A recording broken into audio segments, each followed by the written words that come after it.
Psalms chapter 15. This is another psalm or poem of David, the King David from the Old Testament. This one's a really interesting one because this is talking about being worthy to enter the temple, being worthy to be on the holy hill, where usually the temple is where God will dwell. So, who gets to be there? Who can qualify to be there? That's what he's talking about today. So, verse 1, Lord, who shall abide in thy tabernacle? Who shall dwell in thy holy hill? So that's the question that David is putting forward in this psalm.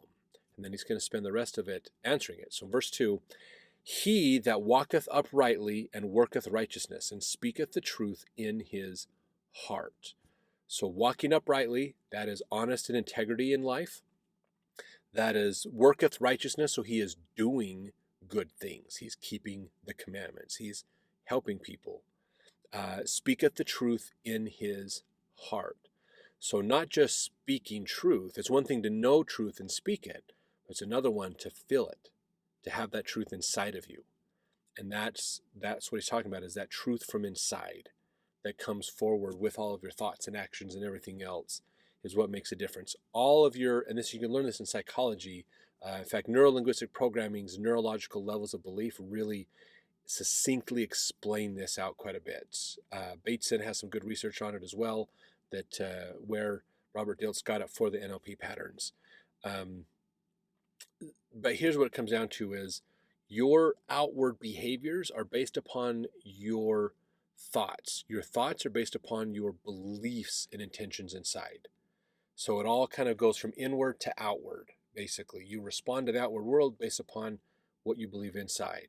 So that's what he's talking about, is people who speak the truth from their heart, they really sincerely believe and have internalized that truth, and that affects their behaviors and thoughts and everything else on the outside.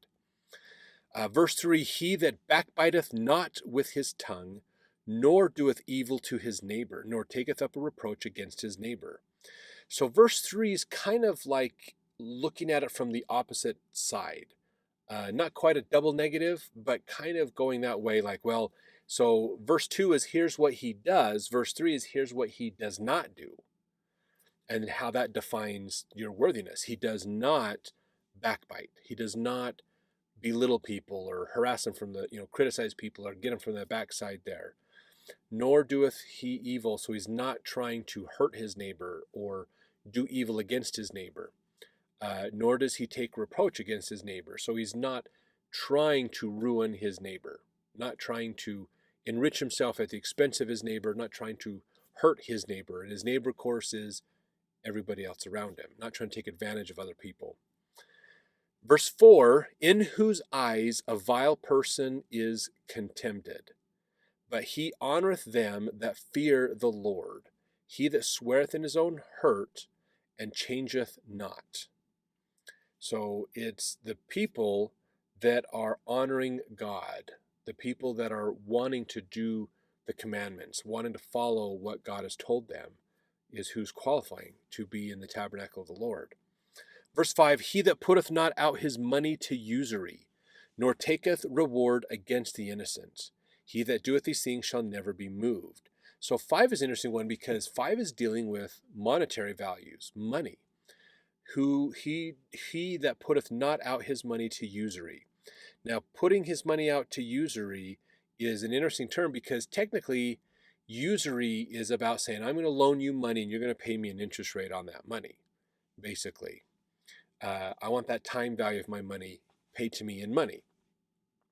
So, but usury isn't just making a loan. Sometimes you can really generally define usury as making loans, generating interest on your money, have your money work for you instead of you work to earn money. But it really comes down to onerous challenges, putting too high of a price on people, relying on your money rather than helping the person out. I'm loaning you money not to help you, but to help myself by giving it to you, and then you pay me back in greater amounts. That's what it's warning us about. Money, for the sake of making money, shouldn't be our goal. That would be the usury that he's talking about. Money to help people and we get a return from it is okay. That's kind of the difference, the distinction there. And he kind of summarized it a little bit too, nor taketh reward against the innocent. So if you are taking a bribe, you get bribed, you take money so that you will punish somebody or accuse somebody uh, to hurt an innocent person. That's what he's talking about, or take advantage of an innocent person for money. So this verse 5 really goes into the whole idea of you can't serve two masters, you can't serve God and mammon. Mammon means money, economic value, basically. So you can't be this worldly idea, follow money, follow what the world values, and follow God. There's the whole concept of the way of the two paths comes into this as well, of understanding that the closer we come to God, the further we move away from the world. Doesn't mean we go away from utilizing economic principles of having a job and making money and doing things, but we change how we do it. We change how we do it, so it's fair and equitable for us and for others.